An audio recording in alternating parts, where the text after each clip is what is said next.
Sipa. Di yung sipa na ganito, pero yung sipa na ganito. Kumatakot? Duli nga. Noong March 3, 2023, habang sinusubukan ko sumipa, nahulog ang sipa sa kanal.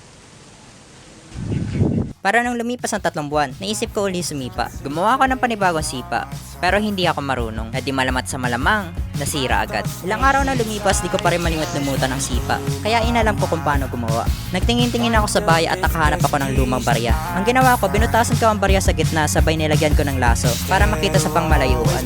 Ngayon, sinubukan ko maglaro ng sipa na walang palaki. Go. I need a new purpose. I'm looking for so much more. Don't leave me here searching. You're just what I'm longing